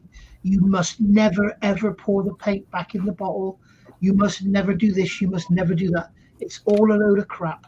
The only thing I disagree with you, Nigel, on that is that if you are a new starter, don't mix it on the airbrush first. Mix on the pot, and then once you get the confidence of knowing the consistency of your paint, then you can start mixing on the airbrush. Yeah. But the first time still you know the consistency of your paint, don't mix it on the airbrush. That's the only thing personally. People generally get shot glasses, which are made of plastic, and if they're using leveling thinner, that dissolve them. Anything hot, they're probably going to dissolve that plastic because it's not very good quality plastic. I've never mixed externally. I've always mixed in the airbrush, and and I know people the consistency of your paint. You can't do that. My God. I'm probably gonna terrify a bunch. I've never been able to use an airbrush. I'm probably gonna terrify a ton of people because, like as I said earlier, I don't do the back blow to mix my stuff. So that means once I fill this up, I use my toothpick to get in there, and I know that the splinters, theoretically, if you're too rough when you're mixing in there, you can break off your splinters. Then you have wood in there, and that's no good. And I've had some people have very panicked faces when they saw me mixing in my airbrush for that reason. I'm just gonna say this here, and backflush the painting, damage the seals, but going with a toothpick very aggressively doesn't damage anything. Well, because it's up down right here. I'm not going in the hole, right? But the takeaway. No, I get it. Everybody who's watching, everybody in the comments, is don't listen to anything we've said for the last hour and a half. If there's one thing you're going to listen to us is experiment. Experiment with your brush. Learn your brush. Get to feel it. Do some of the things that you're told not to do, and just see how you get on with it. See if you can fix it. Don't do that necessarily with $100 airbrush unless you're willing to. But I've never understood when people say that the paint must be milk consistency. I think that's bullshit. No, I've never understood that either. It's like I've never understood that. Yeah, that's it. It's like the consistency of milk, and it's like, what? Well, but they're doing this. Yeah, what kind of milk? Skim milk? Semi-skim, skim milk, fat milk. Skim milk. Don't airbrush milk. Old top. Goat's milk. Yep, don't. But that's what I mean. They mix it, and they're dragging it up there, and it's got like milk. Yeah, I understand you different size stays, but remember it's going down. When you're spraying on a model, it's basically going down flat. So it wouldn't matter if it was gonna, But like I said, you look at the likes of LPJ models, he thins the hell out of his paint. And look at the results he gets. I just think it's preference. Yep. I think to the what works for I you. think to the LPG standards. Like I said to you, outlaw paints, I thin them with a couple of drops of Mr. Leveling thinner, but I still thin them. Because if I use them out of the box, they will dry up. Different thicknesses of paints. And it's such a complex thing. It's like people say, oh, you fill up a Tamiya, get a Tamiya new jar, you fill it up to the brim with thinners, and then it's ready. It's like, no, it's not. It's like that's that might be your starting point. You might then thin that another 50-50. It depends on the color. It depends what type of effect you're going to get. Depends what your PSI is, how close you're holding it to the model, how thick. Size. spraying the line. Yeah.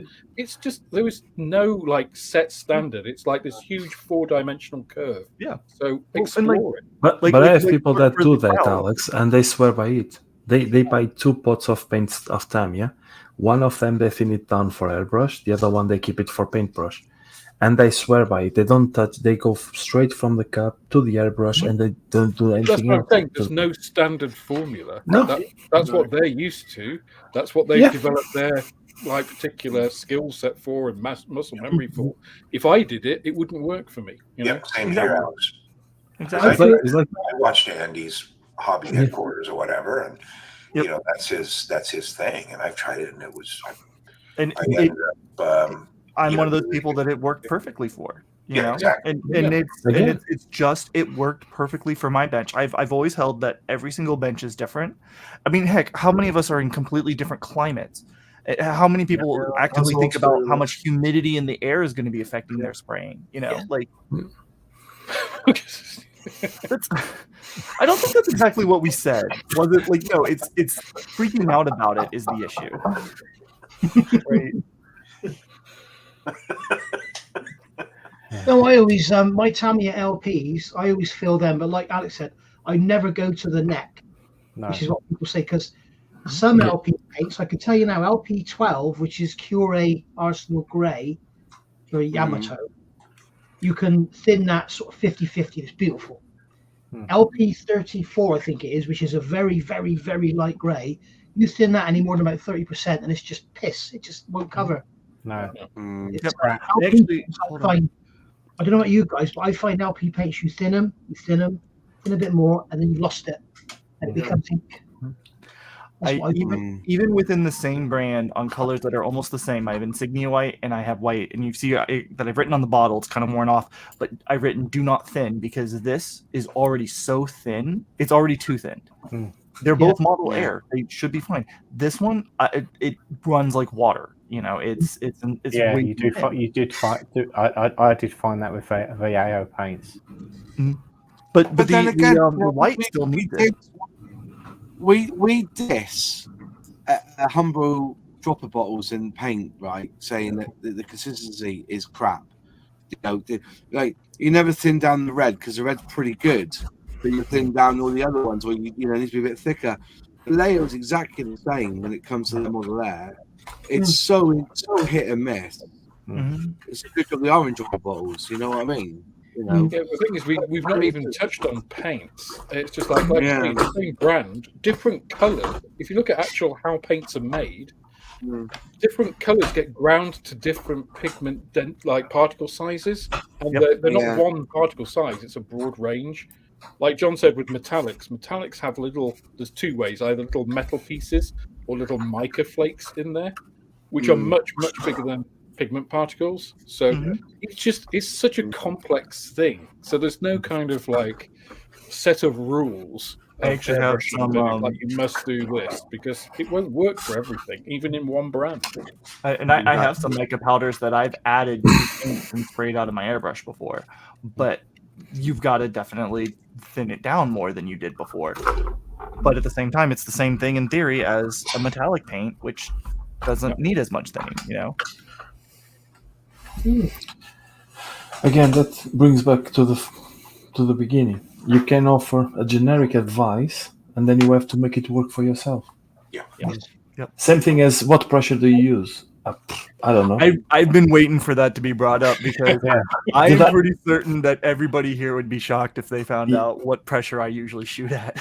Nah, you probably should be on 20 odd psi to 30 to spray Vallejo. You should be around that. I'm either spraying at 38 or I'm spraying at 12. Yeah, those are the two numbers I use. Wow. I don't use numbers. I just price the trigger. 12, Alex. You don't have more than 12, 15, do you? Yeah, 12 to 18 ish. Yeah. I never look to. Yeah, but I never look to the dial. I just go there, turn the knob, press it. Yeah, it works. That's fine. Yeah. What's that, Nigel? I've drawn 2 lines on my pressure gauge, one at 13, one at 20. So I can just look down and just quickly change it. And also another good thing, guys, for the newbies out there, don't set your pressure gauge to 20 psi and then think you're going to get 20 psi, because when you push the trigger down, it often drops off. Yep. Especially if you don't have a tank. Yep. It's like if you do have a tank, for God's sake, drain it. Otherwise, it fills up with rust. Yes. But make sure it's empty before you drain it. It's so obvious to the engineer. I have done that. It's not pretty. You only do it once. But there's that. whatever the Power and brake I actually horsepower. charge it up before I drain it, and then it blows all the shit out. Yeah. But if you do it on top of your desk, you get a real rust A effect. real nice brown on effect. No, a proper rust effect. It's not even. Actually, yeah. If you drain it into like an old takeaway container and then let it evaporate, you've got great dust weathering. Yeah. Yeah. That's pigment. I've seriously actually done that. Yeah, well, There's a car modeler who does do that specifically to get rust for some of his rusty effects on his cars. I forget his YouTube channel name now, but yeah, I've seen people legitimately doing that. Yeah.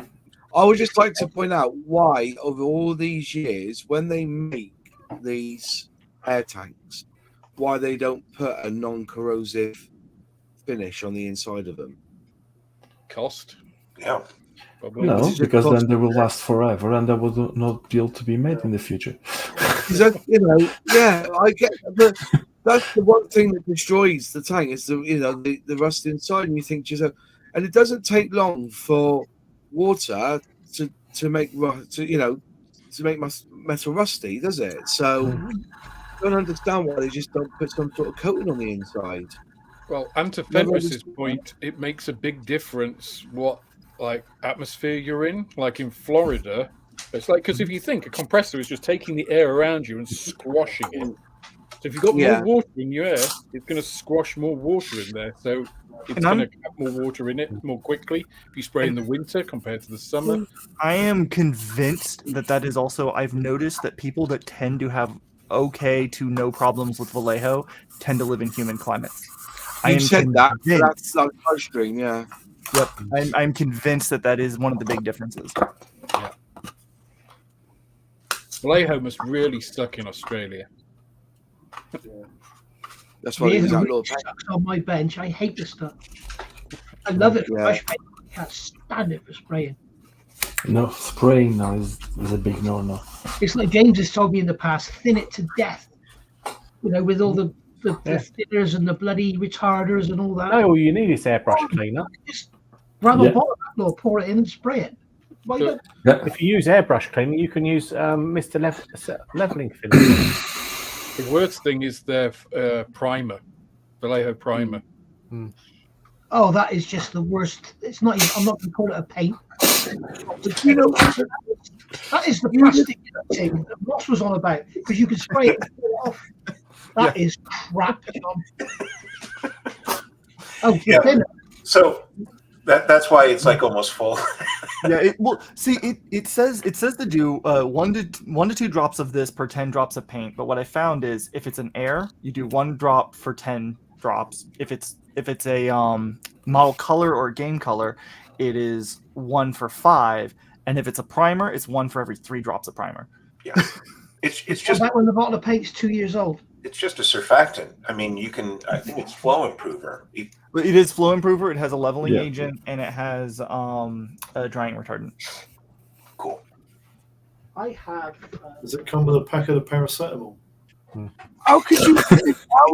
That's a good question, actually. How would you test if your pressure gauges are correct on your airbrush, on your compressor?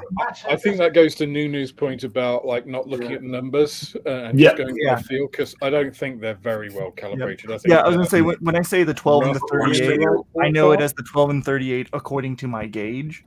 But unless I because one of the previous places I worked at, we used to have drop-in lines for airlines all over the bay, because we used all sorts of tools and everything, and we would almost weekly have to recalibrate those the gauges that we had, and it was a whole process.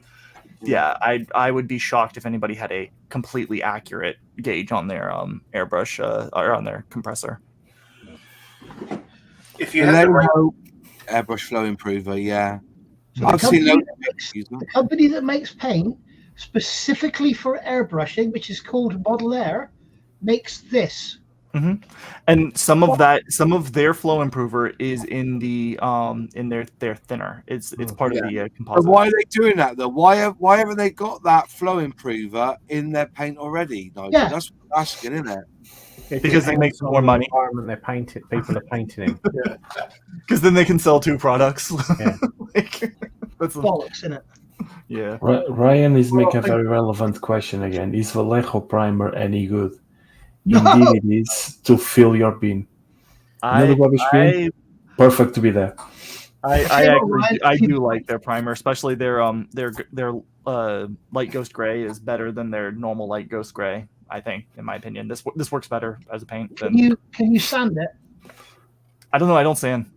if I can avoid sanding, I do. You can peel it off like a microfill. Ryan, if you want to have some fun, spray some Vallejo primer. No, don't put it in your airbrush because it's like cottage cheese. Brush some on something, let it dry, and then you can have fun just rolling it off and peel it all up.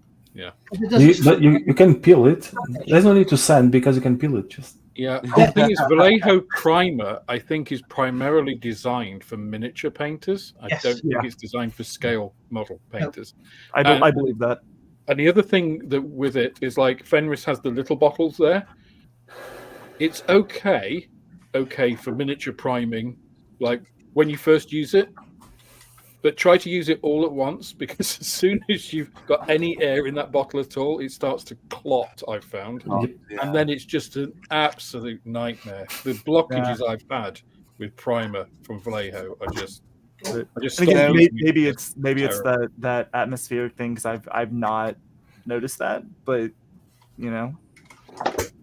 Another one is the Vallejo metallic paint. Now, if you want to go and look back through my library, I did this about 3 years ago, and I was testing all the different metallic paints, all straight on plastic and on primer and everything. This was about 3 years ago. Look, it's still not dry. Which I contacted Vallejo and they said the bottle must have got cold in transportation. Yeah.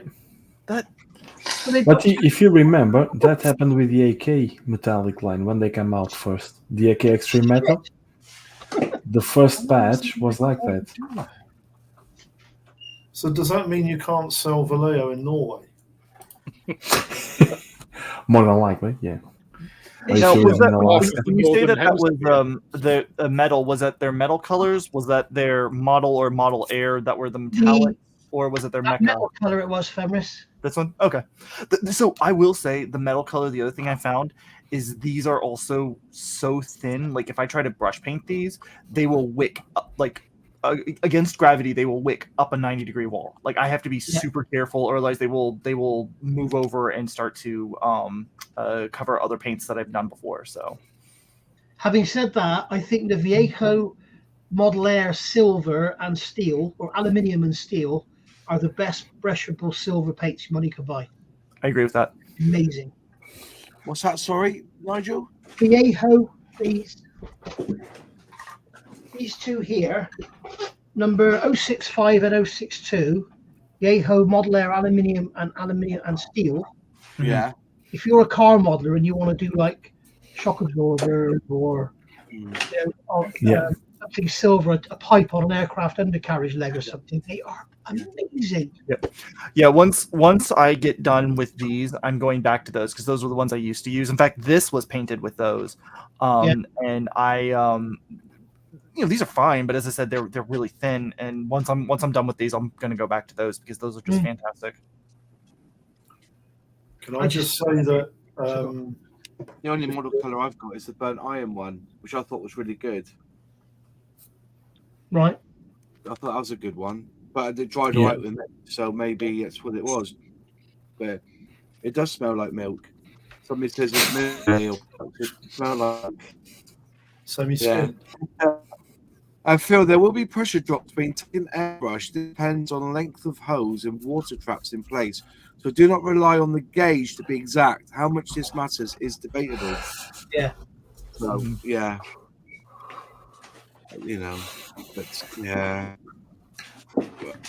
So that's true as well. You're quite right. The aqua metallic paints from Revell are very good as well. I've heard people say that as well.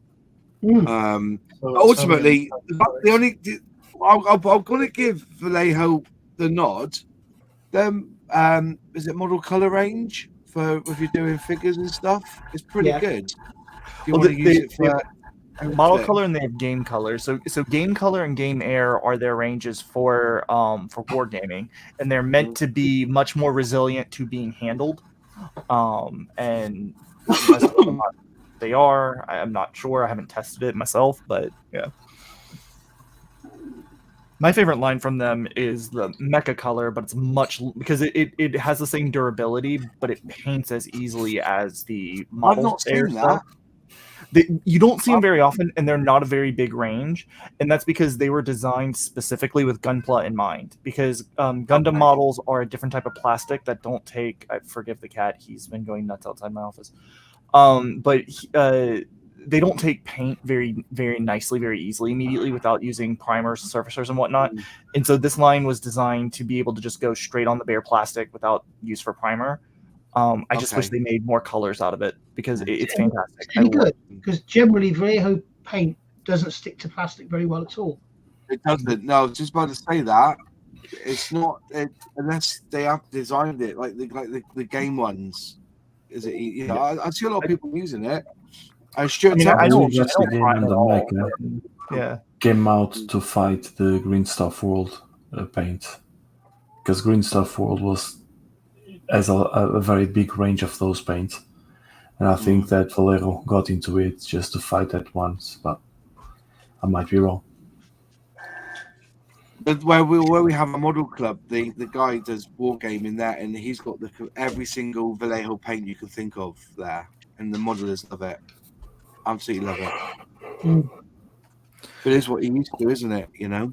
Yeah. The Vallejo to brush painting, they are absolutely amazing. They are tough, they brush well, and they go well. Airbrush, no way in heck. So good. Yeah. Well, I get that. But again, my personal experience. Yeah. I might each one to their own. Citadel, to Stuart's comment there, Citadel's another one that again, that was actually where I kind of started when I really got into painting, because again, I used to do 40K and all that. My main issue with Citadel is they take so much more thinning if you're going to use them in an airbrush. Yeah. And also, I hate these. They're also the most expensive paints you can possibly buy. Yep. Yeah. Well, here's the thing though: if you were to take it per ounce and thin it out to the point at which it's airbrush ready, it's not that much more expensive than just a Vallejo and AK, you know, all those.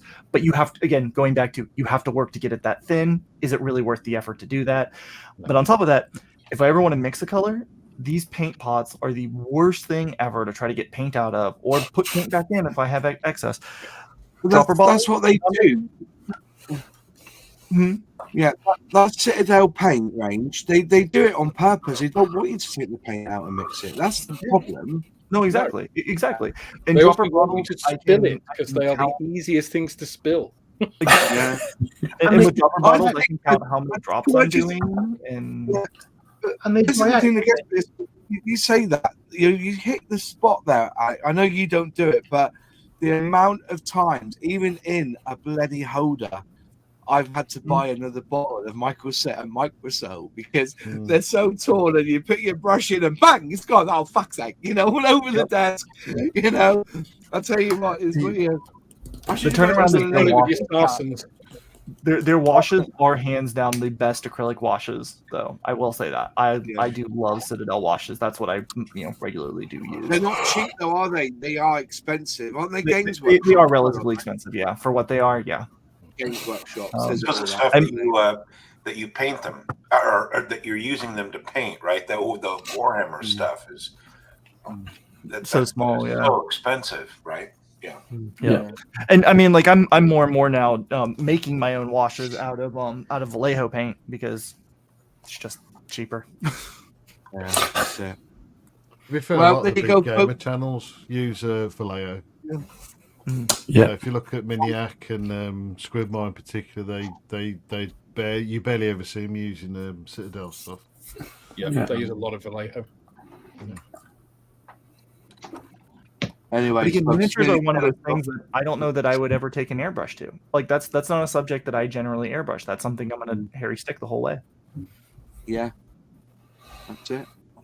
Anyway, folks, come at 10 o'clock. We got enough. We'll carry on then. You got anything else to say, Nunu? Carry on. No, just Celtic wise saying that use a wet palette brushing, so no spills. That's a good solution as well. Yeah. Yeah. So do I. Yeah, good on wet. But see, I don't see a lot of modders use wet palettes. Yeah, I have. don't. I have a new tool that just came in today that might be interesting for that. I'll share with you guys later. But yeah, I have something to review on that front. So yeah. I think figure painting is essential, isn't it, to have a palette? Yeah. Yeah. Definitely. I think it's something that's heavily that we should use, especially if you're doing figure painting. We could do another session on it, Moss. Mine is Yeah. mine is here, Yeah. There you go. and I use 2p coins in the corners to stop it getting any mold. And then someone said to me, make sure you use 2p coins before 1987 or something. And after that, they're made of steel. Yeah, Bronze, Bronze, they just weren't have to get a magnum for some old ones. But Yeah. I When you find go even- to an auction house, right? People buy pre-1980s bronze, pennies and that because it is pure. It is pure copper. Yeah. The Yeah, newer they're- stuff they're is. I think they're worth more than their face value, aren't they? That's right, yeah. Yeah, Well, yeah, now yeah. a piece is worth about 2 pence, isn't it, in copper? 2 pence, yeah. Sign I'm of the not times. going to earn myself 10p tomorrow. Anyway, folks, we're going to call it a night tonight. Thanks all for On that watching. disappointment. Thanks you all to come and jump on. It's been really good. We good debate actually about airbrushing. We had two good ones now, haven't we? So Massive subject, isn't it? And It's the a most massive amazing thing, we agree to disagree with all these things, which is absolutely amazing. Yeah. And remember, don't listen see. to us. Ignore Especially it. this guy, he doesn't know what he's talking about. He only uses a single airbrush. That guy. If you want to use an airbrush that looks like a pistol, just go out and buy one. Exactly. What is an airbrush? It's stick to the hairy stick, you know. Anyway, thanks all for joining us this evening, and we'll be back next Monday. Have a good rest of your week, folks, and bye-bye. Bye-bye. Bye bye, guys.